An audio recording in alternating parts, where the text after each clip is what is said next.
Hello ladies and gentlemen, my name is Dylan Hamilton from C.A.R. Entertainment and welcome back to some AS1 Biology Revision. Last time out we covered the eukaryotic animal cell. This time we're going to talk about the plant cell and fungi, also under eukaryotic. So we're just going to go straight into this here with a little bit more cells. We know eukaryotic was tough. This is going to be a wee bit easier, but it should still be a little bit more challenging in terms of the cell wall. Does go in depth quite a bit.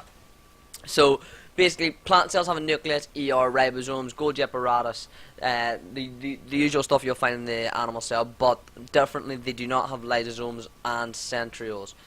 But with not having these animal organelles, they do have organelles that are not present in animal cells. Let's start off by discussing the plant cell wall, and of course we know that animal cells do not have a cell wall. So the plant cell wall has a main component of the polysaccharide cellulose. Go back and watch our carbohydrates video if you want to know more about cellulose. So cellulose is laid down as microfibrils, and with each microfibril there is many cellulose molecules cross-linked to each other. And this primary cell wall has these microfibrils orientated in a different and random direction. The relatively loose arrangement, though, in the cell wall expands as the cell grows. So, part 1, basically, you'll see diagrams throughout this here just showing you the identifiers of them all. So, the young plant cell will be surrounded by the primary cell wall, and this is then secreted by the protoplast it encloses.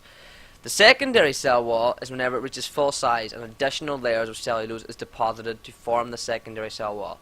With each layer, the microfibrils are orientated in the same direction, but then additional layers are then orientated in different directions. This lattice type arrangement gives great strength, which is necessary in the cell wall function. The middle lamella will be adjacent cells linked by the middle lamella, and this is made of the polysaccharide pectin. So middle lamella linked by polysaccharide pectin. The calcium pectate will form a gel which acts as an adhesive holding, which is holding these neighbouring cells together, with the middle lamella sort of as the gaps that go through. So the plant cell will grow and more cellulose fibres will be secreted by the protoplast, forming a secondary cell wall. So then we move on and we see the cellulose fibres in the secondary cell wall being closely packed with considerable rigidity, and the cell wall will also be porous and freely permeable. So the function of the cell wall then is to provide support forming a fairly rigid structure, and it's very important in turgor.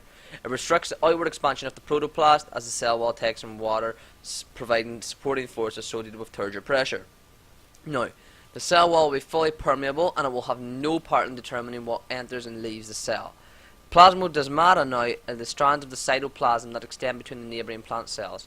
As the cell membranes of adjacent cells pass through these pores, the neighbouring cells will be joined physically and metabolically. Plasmodesmata are just basically pores.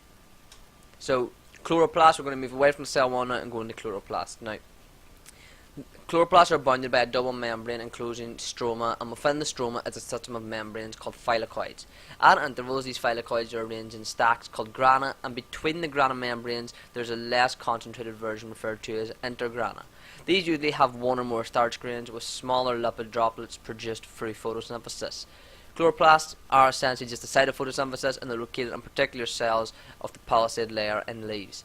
Thylakoids will contain chlorophyll, which is most densely concentrated in grana.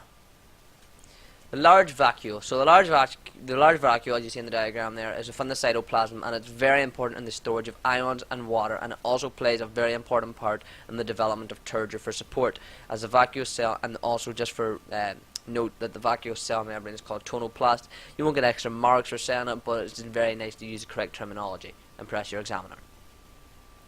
Moving on now to fungal cells. So fungal cells are eukaryotic organisms that have cell walls made of glycoprotein chitin. So they're not cellulose, they're chitin. Okay, and it's a glycoprotein. They also have a vacuole. They have a vacuole. You'll see this in the diagram. You'll be able to see they have a vacuole. They do not photosynthesize, which is another one from plants. They do not photosynthesize as they do not have chloroplasts. But they do have glycogen as their carbohydrate store through the presence of lysosomes. They possess nuclei, and cells of many species are multinuclear as they have multiple nuclei. And that's basically going to be all you really need to know about fungal cells and plant cells, guys. Hope you have enjoyed this video. I'm Dylan from C.A.R. Entertainment, and I'll see you next time.